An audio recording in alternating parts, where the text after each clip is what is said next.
The icy skies over the Arctic are once again turning into a dangerous arena where global powers test each other's limits. In recent weeks, Russian military aircraft have been flying close to U.S. and Canadian territory, drawing swift responses from Washington and Ottawa. What may have looked like routine flights decades ago now feels like a sharp reminder that Cold War-style tensions are quietly returning to one of the most strategic regions in the world. According to the North American Aerospace Defense Command, NORAD, American and Canadian forces tracked two Russian Tu-95 nuclear-capable bombers escorted by Su-35 fighter jets moving inside the Alaskan Air Defense Identification Zone, ADIZ.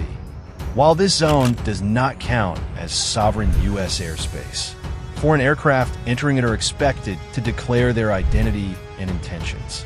When the Russian planes failed to do so, NORAD scrambled 9 U.S. aircraft, including F-16 fighters, a radar surveillance plane, and refueling tankers to shadow them.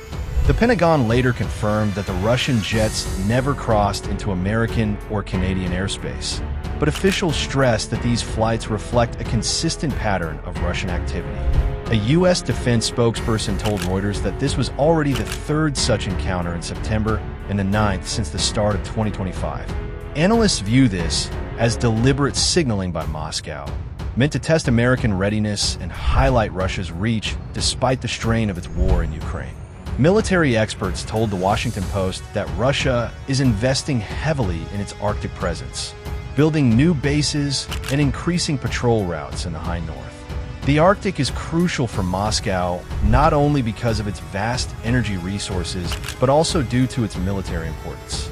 The region provides shorter flight paths for bombers and missiles aimed at North America. This makes the Alaskan ADIZ one of the most sensitive airspaces in the world, lying directly across from Russian Far East bases. Western intelligence services believe these Russian patrols serve two purposes. On one hand, they allow Moscow to train its pilots and test NATO's reaction times. On the other, they're used as political messages both at home and abroad. As the BBC pointed out, the Tu-95 air bombers are symbols of Soviet-era strength, and by deploying them, the Kremlin reassures its citizens that Russia's global military power is still intact, even as its forces remain heavily engaged in Ukraine. The latest incidents also coincide with fiery rhetoric from U.S. political figures. Former President Donald Trump, in a recent speech, declared that NATO countries should be ready to shoot down Russian aircraft if they violate Allied airspace.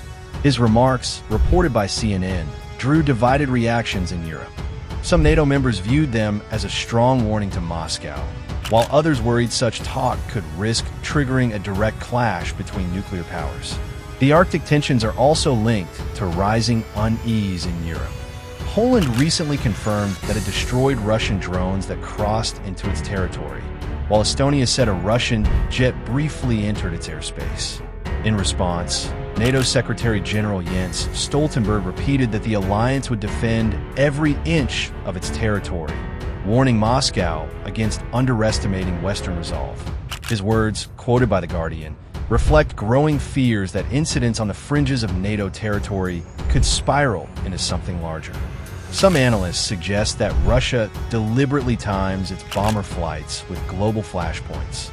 France 24 noted that Moscow often launches these patrols when political or military developments elsewhere draw attention, such as major offensives in Ukraine or new Western sanctions.